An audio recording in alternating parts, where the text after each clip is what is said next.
मेरे पिताजी लोकतंत्र सेनानी रहे। इमरजेंसी में जब देश में नेता पकड़े जा रहे थे तो उनको भी जेल जाना पड़ा। कौन सी ऐसी घटना थी जो आप प्रभावित हो गए और समाजवादी पार्टी से जुड़ गए?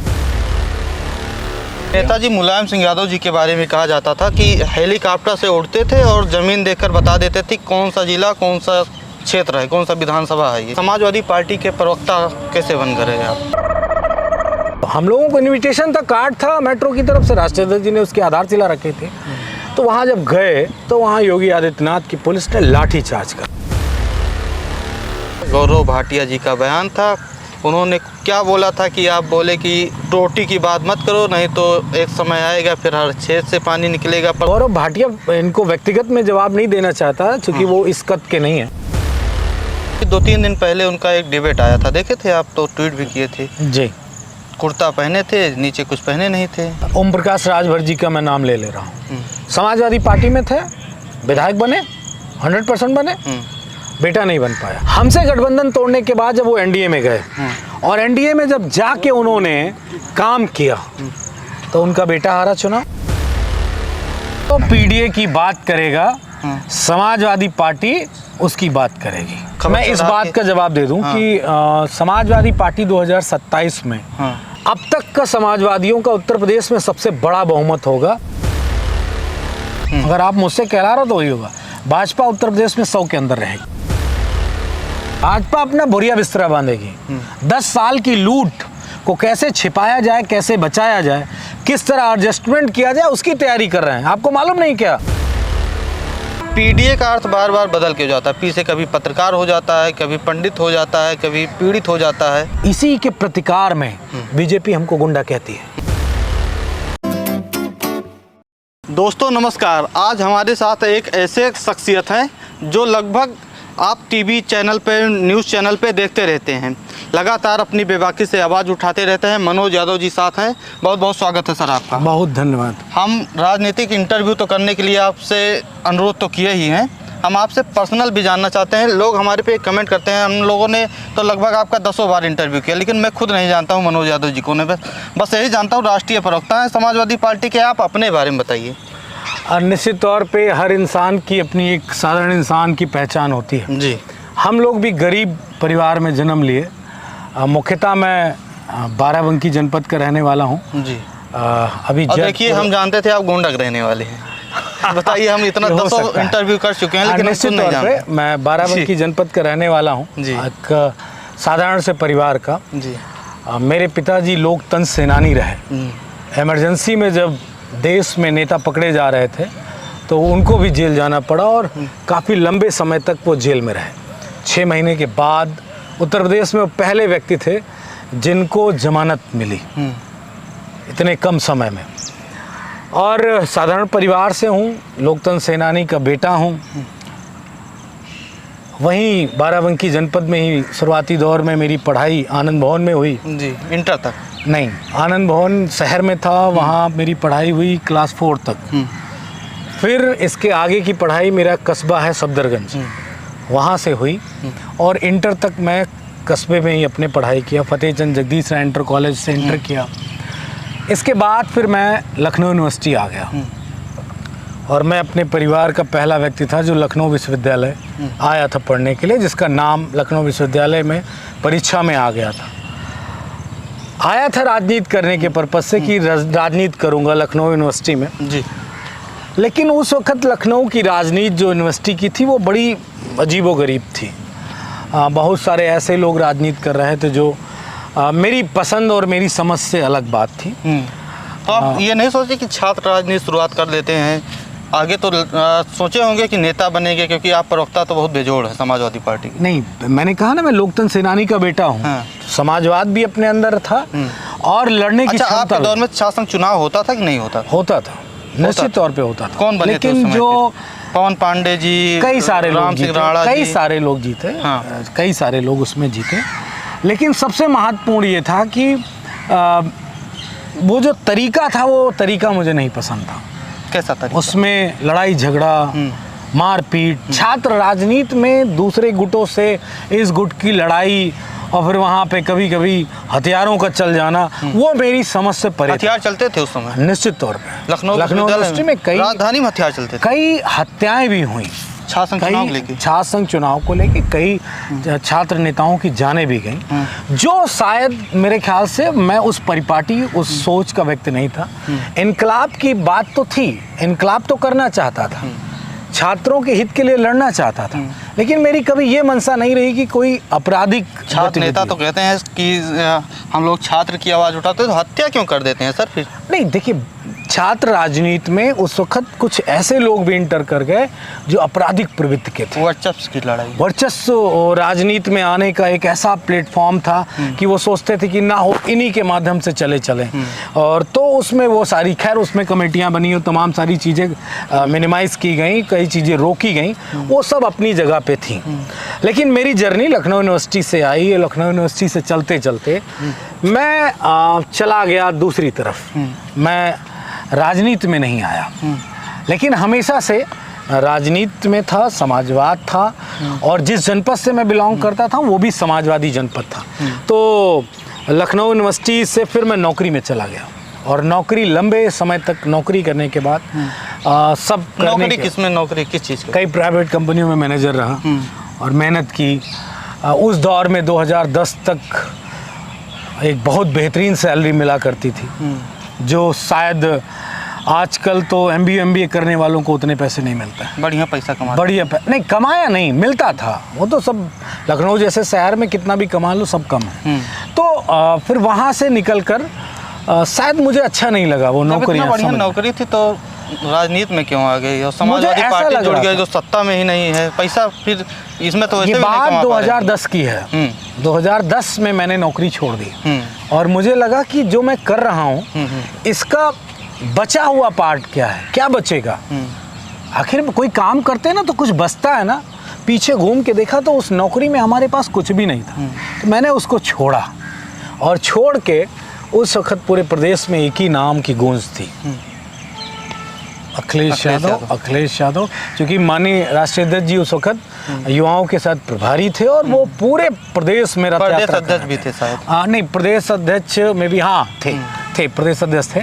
तो फिर मैं आ गया, उसी कारवा में मैं भी आ गया, और समाजवादी पार्टी में एक छोटे से पद से मैंने काम शुरू किया। मैं पार्टी के नौजवानों से ये बात कहना चाहूँगा, समाजवादी पार्टी की लखनऊ की युवजन सभा की विंग में एज ए सदस्य कार्यकारिणी जिले का मैं बना सबसे पहले, और मेरी उम्र उस वक्त अच्छी खासी 3 दशक क्रॉस कर चुकी थी। लेकिन मैंने छोटा सा पद लिया। आज मैं देखता हूँ 20 साल का 22 साल का बच्चा आता है और वो कहता है मुझे प्रदेश सचिव बना दो, मुझे प्रदेश उपाध्यक्ष बना दो, मुझे राष्ट्रीय कार्यकारिणी में बना दो। वो पदाधिकारी बनना उनको अच्छा भी नहीं लगता। तो छोटे से पद से मैंने अपनी राजनीति यात्रा शुरू की, और राष्ट्रीय अध्यक्ष जी और समाजवादी पार्टी के सभी गणमान्य नेताओं ने, सब ने जो भी देखा और समझा और जाना, तो मुझे जो लड़ने के लिए जो जिम्मेदारी दी उस लड़ाई को लेके मैं आगे चला, और यहाँ तक ये जर्नी हुई है। तो मैं इस यात्रा में ये महसूस करता हूँ कि समाजवादी पार्टी के नौजवानों को अपने रास्ते को मजबूत करके आगे आना चाहिए, और शॉर्ट कट रास्ते का इस्तेमाल नहीं करना चाहिए। ये मेरे मन में हमेशा रहता है। शॉर्टकट वाला रास्ता शॉर्ट टाइम के लिए होता है, लॉन्ग टाइम के लिए नहीं होता। तो समाजवादी पार्टी जुड़ कैसे गई आप? कौन सी ऐसी घटना थी जो प्रभावित हुई उसके बाद समाजवादी पार्टी से जुड़ गई? वो समाजवादी तो हम लोग बहुत पहले के हैं, हमारा जिला ही समाजवादी। जब देश में आंधी चल रही थी इस बात की कि चारों तरफ कांग्रेस, उस वक्त हमारे जिले में सिर्फ और सिर्फ समाजवादी पार्टी के सांसद स्वर्गीय राम सेवक जी जीते थे। ये बहुत बड़ी बात थी कि जहां पूरे देश में एक आंधी थी, उसमें एक समाजवादी नेता, और वो भी बाराबंकी जैसे जनपद में। रफ़ी अहमद किदवाई साहब बड़े नेता थे कांग्रेस, उनका कुछ भी कोई ऐसा एंगल नहीं बन पाया, उनका वर्चस्व नहीं काम किया, और जीते राम सेवक यादव जी। और तो उस ज़िले से आता हूँ तो समाजवाद तो हमारे खून में है, तो उसके लिए उस पर कोई टिप्पणी मैं नहीं करता। मैं अपने आप में समाजवादी हूँ, तो समाजवादी पार्टी की तरफ आना था। राष्ट्रीय अध्यक्ष जी का, अखिलेश जी का उस वक्त जिस तरीके से वर्चस्व था,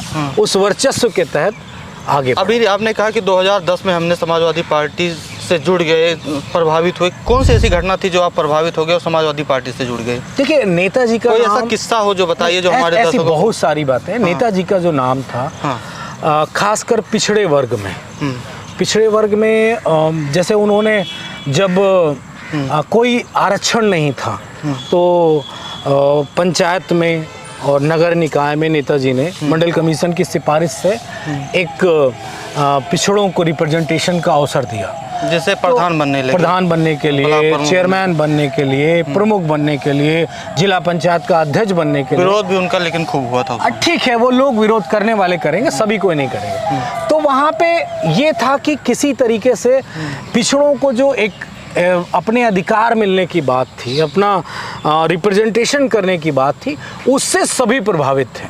क्या मैं, क्या कोई। तो समाजवादी पार्टी के अलावा कोई ऐसा दल ही नहीं था जिस पे ये बात कही जा सके कि साहब किसी और दूसरे दल में चले जाओ। कोई दल ऐसा नहीं था। तो समाजवादी पार्टी माना तो राष्ट्रीय अध्यक्ष जी की गूंज थी, तो आ गए और साधारण से कार्यकर्ता बन के इस यात्रा को पूरा किया। नेताजी मुलायम सिंह यादव जी के बारे में कहा जाता था कि हेलीकॉप्टर से उड़ते थे और ज़मीन देखकर बता देते थे कौन सा जिला, कौन सा क्षेत्र है, कौन सा विधानसभा है ये। निश्चित तौर पे ये बात बिल्कुल सही है कि नेताजी को आसमान से भी पता चलता था कि जिला कौन सा है और किस जिले की सीमा में प्रवेश किए हैं और किस सीमा से निकल के हम आगे चले गए। ये नेताजी को सब कुछ मालूम था। इसके पीछे कारण था, उनका अनुभव था। उन्होंने जमीन पे भी उतना काम किया था, आसमान से भी उत्तर प्रदेश के जिले जिले को पूरा मथा था। 1989 में जब वो मुख्यमंत्री बने और तब से लेके 2022 तक जितना भी वो काम कर सकते थे उत्तर प्रदेश के लिए, उन्होंने बहुत ईमानदारी से किया। और शायद मेरे ख्याल से भौगोलिक, सामाजिक, राजनीतिक, शैक्षणिक, साहित्यिक सारी जमीन पर चले थे वो।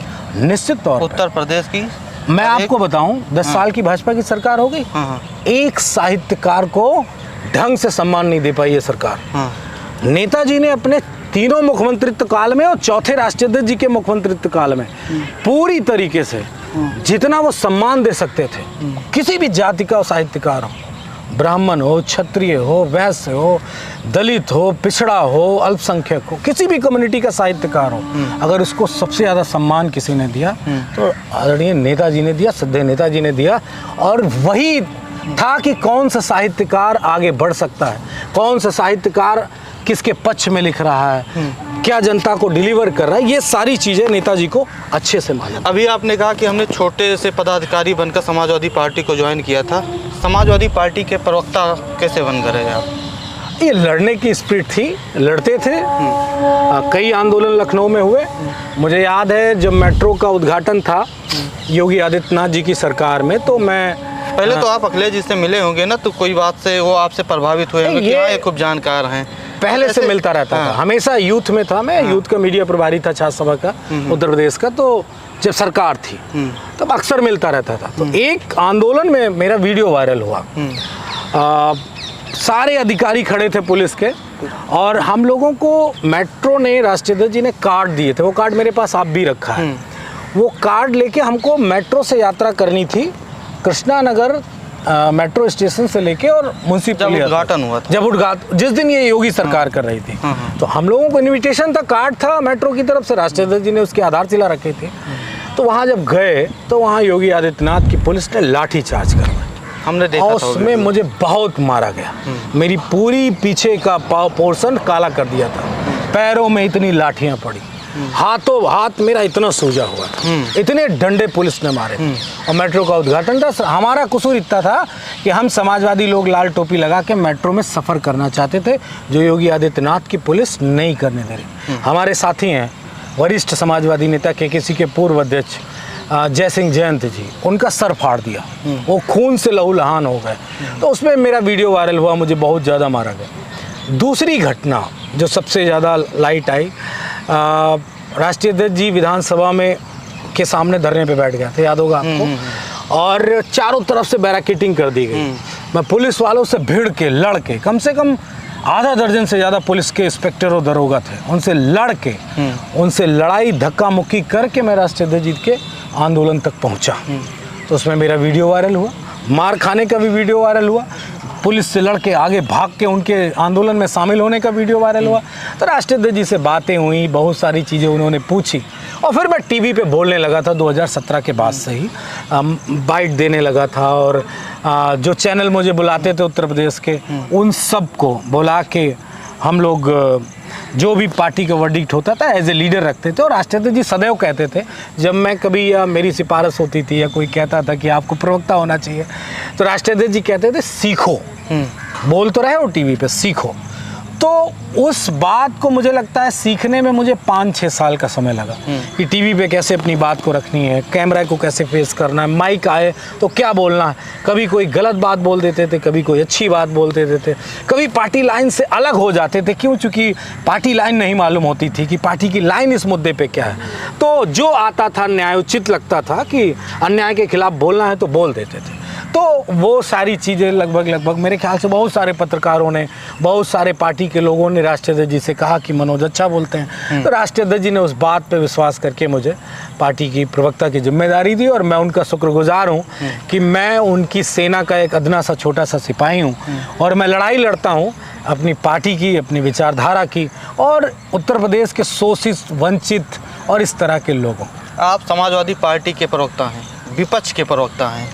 टीवी डिबेट में भाजपा प्रवक्ता बैठते हैं, फिर जैसे उनके जो सहयोगी दल हैं वो लोग बैठते हैं, फिर एंकर भी बैठते हैं, राजनीतिक विश्लेषण भी बैठते हैं। तो कैसे फेस कर लेते हैं? एंकर भी तो उन्हीं भाषा बोलते हैं। एक दिन की बात बताऊं, मैं एक दिन एक डिबेट में था, नेशनल टीवी पे था और एक स्टेट टीवी का भी मुझे याद है। 8 लोग थे डिबेट में एंकर को मिलाकर और उसमें मैं अकेला था जो मैं उन 7 लोगों का जवाब दे रहा था, अकेला। सरकार योगी आदित्यनाथ जी की फर्स्ट टेन्योर की बात है और मैं अकेला राजनीतिक विश्लेषक, पत्रकार, एंकर, बीजेपी का, सोहेल देव का, उनका, इनका मिला के सब पूरे और सत्ता वाले, बिहार वाले, उनके एनडीए के घटक दल सब मिला के 7 लोग मुझसे सवाल पूछ रहे थे और मैं अकेला जवाब दे रहा था। मिलता है 10 सेकंड, 30 सेकंड। नहीं, खैर मैं अपना समय ले लेता हूँ। यही मेरी अपनी ताकत है कि चाहे नेशनल टीवी हो, तो रहता है एंकर कि आपका समय हो गया है। नहीं हो गया तो मैं बोलूंगा और अगर मुझे समय नहीं देंगे तो मैं उनको नहीं बोलने दूंगा और अगर आप मेरी आवाज म्यूट करेंगे तो मैं आपकी डिबेट को इग्नोर करूंगा। डिबेट की बात हुई तो एक डिबेट और याद आ गया। पूर्व सपा नेता, वर्तमान भाजपा प्रवक्ता गौरव भाटिया जी का बयान था। उन्होंने क्या बोला था कि आप बोले कि रोटी की बात मत करो, नहीं तो एक समय आएगा फिर हर छेद से पानी निकलेगा। पर्सनल आप गए थे, फिर क्या हुआ था? पर्सनल नहीं था, वो नेताजी जिन्होंने उनके परिवार को आगे बढ़ाया। भाटिया जी बड़े नेता थे समाजवादी पार्टी के, उनके पिता जो हैं जी, और वकील भी बड़े थे, महाधिवक्ता भी रहे, अपर महाधिवक्ता ये भी रहे गौरव भाटिया, राज्यसभा के सांसद भी रहे। सब कुछ होने के साथ उन्होंने नेताजी के बारे में अपशब्द कहे और कोई फ़ोटो दिखाई जिसमें नेताजी एक मंच पे एक नेता थे इलाहाबाद के अतीक जी, उनके कुत्ते से वो दिखा रहे थे कि ये इस ब्रीड का है और उससे सेकंड करवा रहे थे। अमूमन सभी लोग जो डॉग्स पालते हैं वो सेकंड कराते हैं, तो बड़े बड़े नेताओं के साथ सभी होता है। तो उस पे नेताजी को टिप्पणी की उन्होंने गलत और टोटी वाला शब्द बोला जो मेरे ख्याल से लगातार विवादों में रहा और वो राष्ट्रीय अध्यक्ष जी के लिए था। तो फिर मुझे वो बयान देना पड़ा। कोई मैं बड़े उस मन से नहीं दिया था कि मुझे कोई हाईलाइट होना है, या मैंने तो अपने नेता के प्रोटेक्शन में, अपने नेता की ईमानदारी और उनका जो पूरी उनकी जो एक चरित्र है बेहतरीन, उसको ख़त्म करने के प्रयास से जो बीजेपी ने षड्यंत्र रचा था, उस वजह से मैंने वो पता नहीं, मुझे लगता भी नहीं कि मैंने सोच के बोला होगा। आक्रोश था अंदर और इतना आक्रोश था कि वो सटीक एक ऐसा पूरा पटकथा निकली जैसे शोले की मूवी के, शोले की मूवी के जैसे डायलॉग सबको रट गए, वैसे वो मेरी स्क्रिप्ट स्वतः निकली थी। मैंने उसको कभी याद नहीं किया था, कभी लिखा नहीं था, कभी सोचा नहीं था। जो कुछ वो निकला 1.5-2 मिनट का, वो मेरे ख्याल से गॉड गिफ्टेड था, ऊपर वाले का था कि मनोज तुम इन लोगों को सुना ही दो। और मैंने वो सुनाया और ढंग से सुनाया। और शायद मेरे ख्याल से उत्तर प्रदेश या देश में कोई अगर टोटी का जिक्र करेगा तो वो जवाब है मीडिया पे, और आर्काइव में मीडिया के, वो सोशल मीडिया पे ट्रायल होगा उसका। गौरव भाटिया तो नेताजी को कहते थे कि हमारे पिता तुल्य हैं, तो ऐसा शब्द उन्होंने क्यों यूज किया? देखिए गौरव भाटिया इनको व्यक्तिगत में जवाब नहीं देना चाहता क्योंकि वो इस कद के नहीं है, लेकिन इतना मुझे मालूम है वो फ्रस्ट्रेटेड है। जो व्यक्ति यहाँ अपर महाधिवक्ता रहा हो, जिसके पिता राज्यसभा के मेंबर रहे हों, उत्तर प्रदेश के महाधिवक्ता रहे हों, उस व्यक्ति का बेटा बीजेपी में प्रवक्ता बन के रह रहा है और 10 साल 11 साल की सरकार हो गई, उसको कुछ मिला तक नहीं, तो फ्रस्ट्रेट रहता है। इसीलिए सीधे नेताजी को, राष्ट्रीय अध्यक्ष जी को, समाजवादी पार्टी को इतना गालियां देते हैं कि जिस तरीके से किसी तरह गाली दे के इस बीजेपी उनके सामने कुछ टुकड़े फेंक दे और वो पूंछ हिलाते हुए उन टुकड़ों को एक्सेप्ट कर ले, इसीलिए इस तरह की बात कहते हैं। मुझे अच्छा नहीं लगता ये कहना। गौरव भाटिया जी का जिक्र हो रहा है तो अभी 2-3 दिन पहले उनका एक डिबेट आया था, देखे थे आप? तो ट्वीट भी किए थे जी। कुर्ता पहने थे, नीचे कुछ पहने नहीं थे, तो इतना इशू बनाने की क्या ज़रूरत है? घर पे थे, हो गया, घटना हो गया। मेरा कोई इशू नहीं है, वो तो सोशल मीडिया पे वायरल था। ये नग्न लोग हैं, चड्डी वो ये दिखा रहे थे। मैं कोई शब्द ऐसा जंगल बात चली है, हाँ, वो मैंने लिखा था, वो मैंने लिखा था। चड्डी पहन कर फूल खिला है। हाँ नहीं, वो मैंने लिखा था, जंगल बात चली है, पता चला है, चड्डी पहन के फूल खिला है, फूल खिला है। वो फूल कमल वाला था। लेकिन मैं स्पष्ट कर दूं कि कोई मेरा मोटिव नहीं है, लेकिन वो जो आया सब कुछ वो ईश्वर की मर्जी से आया। कोई कैमरामैन भी नहीं था, उन्होंने तो अपने कैमरे से वो वीडियो डिबेट कर रहे थे। मैं इतना जानता हूँ कि ईश्वर की मार पड़ती ज़रूर है आदमी को। जितने नंगे थे उतने नंगे दिख गए कि देखो हम इतने नंगे हैं। उनका वीडियो दिखा, किसी कैमरामैन ने नहीं दिखाया, किसी और व्यक्ति ने नहीं दिखा। तो इसलिए मैं इतना जानता हूँ कि इंसान को बहुत सोच समझ के बोलना चाहिए। नहीं, ईश्वर नंगा कर देता है, कहते नहीं है ईश्वर की लाठी में आवाज़ नहीं आती, लेकिन जब ईश्वर नंगा करता है तो कोई कपड़ा भी नहीं रह जाता। ठीक वैसे जैसे गौरव भाटिया का नीचे का नहीं रह गया था। आम आदमी पार्टी के सांसद हैं संजय सिंह जी, उन्होंने तारीफ़ किया है कि मनोज यादव और मनोज काका बहुत बढ़िया प्रवक्ता समाजवादी पार्टी के। तो मनोज यादव जी की तरफ से क्या संदेश रहेगा? संजय जी राज्यसभा के मेंबर हैं, माननीय सदस्य हैं राज्यसभा के, और आप पार्टी से पहले वो समाजवादी पार्टी का हिस्सा रहे हैं और योजन सभा में। हाँ, निश्चित तौर पे, और एक बेबाक आवाज़ है देश की, और मैं उनका कायल हूँ, मैं उनका मुरीद हूँ, और मैं उस ताकत को एक्सेप्ट करता हूँ जिस ताकत के साथ वो सदन में गरजते हैं और इन संघियों की सरकार को ललकारते हैं। उन्होंने प्रशंसा की, इसके लिए मैं सहृदय उनको अभिवादन स्वीकार करूंगा और धन्यवाद दूंगा कि ऐसे शब्द उन्होंने मेरे लिए कहे, हमारे साथी काका के लिए कहे। समाजवादी पार्टी की जो इस वक्त की मीडिया की टीम है वो सामाजिक न्याय की लड़ाई लड़ रही है, वो पीडीए के लोगों की लड़ाई लड़ रही है, और वो लोग बोल रहे हैं और देश सुन रहा है, दुनिया सुन रही है। मेरे पास दुनिया के हर कोने से फ़ोन आते हैं, जो पीडीए के लोग हैं पूरी दुनिया में, आप विश्वास नहीं करेंगे, दुनिया भर से फ़ोन आता है। अमेरिका से आता है, कनाडा से आता है, अमेरिका से भी आता है, अमेरिका से, कनाडा से, इंग्लैंड से, मैक्सिको से, रसिया से, दुबई से, अरब अमीरात से। कोई ऐसा मुझे नहीं लगता है जहां पीडीए के लोग हैं उन्होंने मुझे फ़ोन न किया हो, और उसके पीछे कारण है समाजवादी पार्टी ने वो पहचान दी, नाम दिया, तो लोग फ़ोन करते हैं और सिर्फ इसलिए धन्यवाद करते हैं कि आप आदरणीय राष्ट्रीय अध्यक्ष जी का जो समाजवाद का पूरा सिद्धांत है और जो नेताजी ने रास्ता दिखाया था, उस रास्ते को आप, अखिलेश जी के रास्ते को आप लड़ के साथ आगे चल रहे हैं, एक मजबूत सेना के रूप में, एक मजबूत सैनिक के रूप में। इसके लिए मैं सबका धन्यवाद देता हूं। लेकिन मैं जो कुछ भी हूं वो अपने नेता आदरणीय अखिलेश यादव जी की वजह से हूँ, चूँकि उन्होंने मुझे वो ताकत दी कि मैं बोल सकूं, मैं लड़ सकूं, मैं जिनके खिलाफ अन्याय हो रहा है उनके लिए बोल सकूं और समाजवाद को आगे बढ़ा सकूं। क्योंकि इस देश में विचारधाराएं कई हैं, दुनिया में कई विचारधाराएं, लेकिन जहाँ जहाँ जिस दुनिया में समाजवाद होगा, जिस देश में समाजवाद होगा, जिस स्टेट में समाजवाद होगा, वहाँ निश्चित तौर पर बहुत अच्छी चीज़ें होंगी और बहुत संपन्नता होगी, खुशहाली होगी, और हर तरफ लोग बेहतर तरीके से अपना जीवन जी रहे हैं। अभी आपने कहा मजबूत नेता, वो मजबूती जो 2022 में दिखी थी, समाजवादी पार्टी का गठबंधन हुआ था, पल्लवी पटेल जी साथ थी, ओम प्रकाश राजभर जी साथ थे, जयंत चौधरी जी साथ थे, वो सब तो दूर हो गए। उसके बाद समाजवादी पार्टी ने जिनको विधायक बनाया था वो सब भी बागी हो गए, उनको निष्कासित करना पड़ा। देखिए, हमारी पार्टी से जो लोग थे, ओम प्रकाश राजभर जी का मैं नाम ले रहा हूँ, समाजवादी पार्टी में थे, विधायक बने, 100% बने, बेटा नहीं बन पाया। 7-8 विधायक बने। उनके जितने भी विधायक बने समाजवादी पार्टी से बने। हमसे गठबंधन तोड़ने के बाद जब वो एनडीए में गए और एनडीए में जब जाके उन्होंने काम किया तो उनका बेटा हारा चुनाव, 2 बार हारा बेटा, जीत तो नहीं पाए, उपचुनाव में हारे, लोकसभा में भी हारे। तो समाजवादी पार्टी के दम पे वो थे, उनके दम पे हम नहीं थे। पल्लवी पटेल जी का नाम लिया तो पल्लवी पटेल जी को धन्यवाद, वो विधायक हैं, उन्होंने उप मुख्यमंत्री जी को हराया समाजवादी पार्टी। अब ये राष्ट्रीय अध्यक्ष जी तय करेंगे, बात होती है कि नहीं, ये माननीय राष्ट्रीय अध्यक्ष जी तय करेंगे कि वो आएंगी कि नहीं आएंगे, किससे गठबंधन होगा, किससे नहीं होगा। लेकिन समाजवादी पार्टी में वो पीडीए की बात करती हैं, मानिए जो पीडीए की बात करेगा समाजवादी पार्टी उसकी बात करेगी, इसमें दो राय नहीं। पल्लवी पटेल की बात करेगी। मैं किसी एक व्यक्ति का नाम नहीं लेना चाहता, किसी एक नेता का, किसी एक विधायक, एक सांसद का नाम नहीं लेना चाहता। मैं कह रहा हूँ जो पीडीए की बात करेगा उसकी बात समाजवादी पार्टी और हमारे नेता करेंगे, इसमें दो राय नहीं।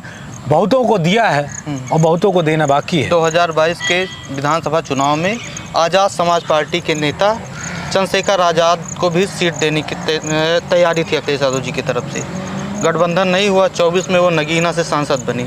2027 में ऐसी उम्मीदें आप लोग की तरफ से रहेगी कि वो आएँ और गठबंधन हो? नहीं, देखिए, इंडिया गठबंधन और पीडीए फॉर्मूला तो पीडीए की बात करते उम्मीद रखे वो? नहीं, मैं ये नहीं कोई निर्णय लेने वाला व्यक्ति हूँ। ये हमारे नेता आदरणीय राष्ट्रीय अध्यक्ष जी बात करेंगे और निर्णय लेंगे कि कौन आएगा कौन नहीं आएगा। मैं जो बात कह रहा हूँ उस बात में ही सारा जवाब है। जो पीडीए की बात करेगा, हमारे नेता, हमारी पार्टी, हमारी विचारधारा उसकी बात करें, आगे चलकर बातचीत हो सकती है। निश्चित तौर पे अगर वो पीडीए की लड़ाई लड़ रहे होंगे ईमानदारी से, मजबूती से, अपने डेवलपमेंट के लिए जो दल लड़ रहा होगा, अपने बेटे के डेवलपमेंट के लिए जो दल लड़ रहा होगा और जो बड़ी तादाद में लोग हैं उनकी लड़ाई नहीं लड़ रहा होगा, तो मुझे नहीं लगता है कि हमारे नेता उस पर कोई बात करेंगे।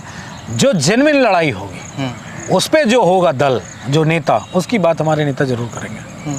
2027 का चुनाव बहुत दिन नहीं बचा है, तो शायद 1 साल बाद आचार संहिता लगने की तैयारी होती रहेगी जी। 2026 में 27 की तैयारी क्या रहेगी समाजवादी पार्टी की? अभी तो टिकट भी लगातार खबरें चल रही है, अब ये खबरें सही हैं कि गलत हैं? लौटन राम निषाद जी का खबर, मैं इस बात का जवाब दे दूं कि समाजवादी पार्टी 2027 में अब तक का समाजवादियों का उत्तर प्रदेश में सबसे बड़ा बहुमत होगा, ये बात मैं जिम्मेदारी से कह सकता हूँ। नेताजी के समय से लेकर सबसे बड़ा बहुमत होगा। इतनी सीटें समाजवादी पार्टी को कभी नहीं मिली होंगी। मैं नंबर के उसमें नहीं पढ़ना चाहता। भाजपा कि मैं कोई नंबर, कितना सीट जिताएंगे भाजपा मुझसे कहला रहे हो तो वही होगा, अगर आप मुझसे कहला रहे हो तो वही होगा। भाजपा उत्तर प्रदेश में 100 के अंदर रहेगी, सैकड़ा 100 के अंदर रहेगी, सैकड़ा नहीं पार करेगी, ये मैं पूरी गारंटी के साथ कह सकता हूँ। समाजवादी पार्टी की, इंडिया गठबंधन की कितनी सीटें होंगी ये आने वाला समय तय करेगा। वैसे ही टिकट दिया जाएगा जैसे अयोध्या में समान सीट पर दलित प्रत्याशी देकर। देखिए, जो राष्ट्रीय अध्यक्ष जी ने फॉर्मूला की बात कर रहे हैं अखिलेश यादव जी की, बिल्कुल जातीय उस समीकरण एक ही है। उस समीकरण का नाम है पीडीए। पी से पिछड़ा, डी से दलित, ए से अल्पसंख्यक, आदि आबादी, अगड़ों में भी जो बेचैन है, परेशान है, जिनके साथ अन्याय हुआ है, और वो लोग जो समाजवादी विचारधारा को अडॉप्ट करते हैं, उन सब की बात समाजवादी पार्टी करती है। मैं इतना दावे से कह रहा हूँ कि वोटों का समीकरण समाजवादी पार्टी बहुत बेहतर तरीके से लेके आएगी, और मुझे लगता है कि अब तक का उत्तर प्रदेश का जो चुनाव होगा उसमें जो समीकरण बिछाया जाएगा वो शायद ही कभी बिछाया गया हो। भाजपा की तरफ से भी तैयारी होगी क्योंकि 24 में भाजपा तैयारी नहीं करेगी, भाजपा अपना बोरिया बिस्तरा बांधेगी। 10 साल की लूट को कैसे छिपाया जाए, कैसे बचाया जाए, किस तरह एडजस्टमेंट किया जाए, उसकी तैयारी कर रहे हैं। आपको मालूम नहीं क्या, अधिकारी अलग बचने की कोशिश कर रहे हैं, नेता अलग बचने की कोशिश कर। अब क्या करोगे? अब तो प्रदेश को बर्बाद कर दिया, लूट लिया, सारी चीज़ें जो व्यवस्थाएं बनी थी उन सारी व्यवस्थाओं को बर्बाद कर दिया। तो निश्चित तौर पे वो मुझे लगता है कि जो समय था वो समय बीजेपी अपना समय बिता चुकी है। अब सिर्फ एक चीज़ बची है, भाजपा की विदाई। विपक्ष की बात करें, आपने कहा कि 2010 में हमने समाजवादी पार्टी को ज्वाइन किया, उस समय मायावती जी की सरकार थी। 2017 से लेकर अब तक तो योगी जी की सरकार है। अगर विपक्ष के तौर पर देखिए तो दोनों में बेहतर कौन थी? मायावती जी या योगी जी? देखिए, निश्चित तौर पे उस समय की लड़ाई दूसरी थी। एक हमारा प्रदेश की पार्टी के साथ हमारा सामने आमने लड़ाई थी। बहन जी निश्चित तौर पे उनके शासनकाल में समाजवादियों पे एक प्रहार हुआ, तमाम आंदोलन हुए, लेकिन तुलनात्मक दृष्टिकोण से देखा जाए तो ये सिर्फ लड़ाई समाजवादी पार्टी की नहीं है। समाजवादी पार्टी, हमारे नेता कोई अपनी लड़ाई थोड़ी नहीं लड़ रहे हैं। हमारी लड़ाई पीडीए के लोगों की लड़ाई है, जो पिछड़े हैं, दलित, अल्पसंख्यक हैं, गरीब हैं, किसान हैं, मजदूर हैं, नौजवान हैं, उनकी लड़ाई है।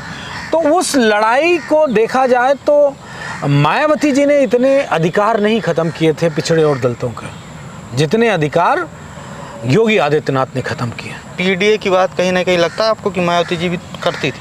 नहीं, उस दौर में उन्होंने किसी का नुकसान नहीं किया था। अम्बेडकर पार्क, उस वक्त स्मारक ये स्थल, पार्क, बिल्डिंग, इमारत बनना एक बात है, हमारे आपके अधिकार संरक्षित रहे, ये सबसे बड़ी बात है। तो तुलनात्मक दृष्टिकोण से मैं अधिकारों का हनन नहीं किया था। नहीं, ठीक है, अधिकार थे उसमें। हमारी जो वैचारिकी की लड़ाई थी उस पे लड़ाई थी, बाकी बहुत लाख गुना अच्छी थी बहन जी योगी आदित्यनाथ से। आपके पार्टी के एक प्रवक्ता हैं राजकुमार भाटी जी, इस समय गुज्जर चौपाल निकाले हुए हैं, इसके बारे में क्या कहेंगे आप? निश्चित तौर पे पीडीए पंचायत के तहत चाहे गुर्जर चौपाल हो, चाहे जाटों की चौपाल हो, चाहे तमाम पाल समाज की कार्यक्रम हो, चाहे पटेल समाज के कार्यक्रम हो, प्रजापति समाज के हों, लोधी राजपूत समाज के हों, जितने भी पिछड़े दलित हैं, ये सभी नेता, गौड़ समाज के, आदिवासी समाज के, हमारी पार्टी पूरे प्रदेश में हर समाज के लोग अपने क्षेत्र में जा रहे हैं, अपने समाज के लोगों से मिल रहे हैं, बात कर रहे हैं और उनकी लड़ाई कैसे लड़ी जाए, उनके हक अधिकार कैसे संरक्षित किए जाए, इसकी बात कर रहे हैं। और पूरे प्रदेश में जहाँ जहाँ अन्याय हो रहा है किसी भी समाज के खिलाफ, समाजवादी पार्टी और हमारे नेता आदरणीय अखिलेश यादव जी उस समाज की मदद कर रहे हैं। हमने एक पोस्ट किया था कि मनोज जी का हम इंटरव्यू करने जा रहे हैं, तो एक कमेंट आया था, पीडीए समाज के लोगों ने ही कमेंट किया था, जिस पीडीए की आप लोग बात करते हैं। पीडीए का अर्थ बार बार बदल के जाता है, पी से कभी पत्रकार हो जाता है, कभी पंडित हो जाता है, कभी पीड़ित हो जाता है, और ए से कभी आदिवासी हो जाता है, आधी आबादी हो जाता है, अगड़ा हो जाता है। तो पीडीए, असली पीडीए क्या है? पिछड़ा दलित अल्पसंख्यक है कि और पीडीए कई? देखिए, समाजवाद जो है वो किसी के साथ डिस्क्रिमिनेशन नहीं करता है, भेदभाव नहीं करता है। समाजवाद में वर्गवाद, जातिवाद की लड़ाई नहीं है। समाजवाद में अधिकार की लड़ाई है, अर्थ की लड़ाई है, समाजवाद में सम्मान की लड़ाई है। तो जो लोग हमारे साथ हैं वो हमारे हैं, उसमें हमारी कोई लड़ाई नहीं। समाजवाद की लड़ाई सदैव सांप्रदायिकता से रही है, सदैव आरएसएस बीजेपी से रही है। ये लोग सदैव ही, जैसे एक उदाहरण करूं कि कभी बीजेपी के लोग आए थे समाजवादी विचारधारा के साथ, जब जनता पार्टी बनी तब आए ये लोग, और मंडल की सिफारिश लागू होने से पहले भी ये लोग, जब सरकार सेंट्रल में चल रही थी वीपी सिंह जी की, उसमें भी आए। लेकिन जब पिछड़ों को अधिकार मिलने की बात आई, जहां मंडल कमीशन की बात हो रही थी, वहां ये क्या कमंडल लेके आ गए। यानी इनको तकलीफ हुई कि पिछड़ों को आरक्षण कैसे दे दिया जाए। पीडीए में इसीलिए पंडित जी आ जा रहे हैं। पंडित जी से मतलब है जो पीड़ित है, जो समाजवाद का हितैषी है। आप ब्राह्मण हो और आप कहते हो समाजवादी विचारधारा लागू होनी चाहिए, तो हम आपके साथ हैं, आप हमारे साथ, हम कैसे छोड़ देंगे? और हम क्यों छोड़ देंगे? अगर हम छोड़ते हैं तो हम गुनाहगार हैं। क्यों? फिर तो हम एक जाति के हिसाब से हम किसी के साथ दोस्ती और बैर भाव रख रहे हैं। तो समाजवादी विचारधारा ये नहीं सिखाती है। तो राष्ट्रीय अध्यक्ष जी, समाजवादी पार्टी सदैव से उन लोगों के साथ है जिनके साथ अन्याय है। नेताजी सदैव कहते थे, मुझे मेरे कानों में वो बात नेताजी की सदैव गूंजती है, जहां अन्याय होगा खड़े हो जाना, लड़ जाना, पीछे मत हटना, चाहे जेल जाना पड़े, चाहे मुकदमा लग जाए। पीडीए का मतलब, और इसीलिए एक मिनट, एक लाइन में अभी कंफर्म कर दूं, नेताजी के ये शब्द कि अन्याय के खिलाफ लड़ना, चाहे जेल जाना पड़े, चाहे मुकदमा लग जाए, इसी के प्रतिकार में बीजेपी हमको गुंडा कहती है। क्यों?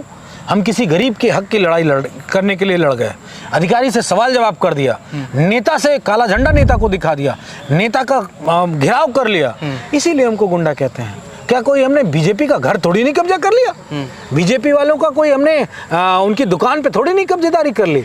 हमने किसी को कब्जा करने से रोका, इसलिए हमको गुंडा कहा जाता है। पीडीए का मतलब पिछड़ा दलित अल्पसंख्यक रहेगा या पीड़ित दुखित अपमानित हो जाएगा? फिर पंडित पिछड़ा, देखिए, आप इस बात में बार बार फोकस करेंगे तो इससे कोई भी फर्क नहीं पड़ेगा पीडीए पे। मैं स्पष्ट रूप से आपसे बता दूं, मैंने कहा और बार बार कहा, समाजवाद में जात बंधन नहीं है, वर्गवाद नहीं है।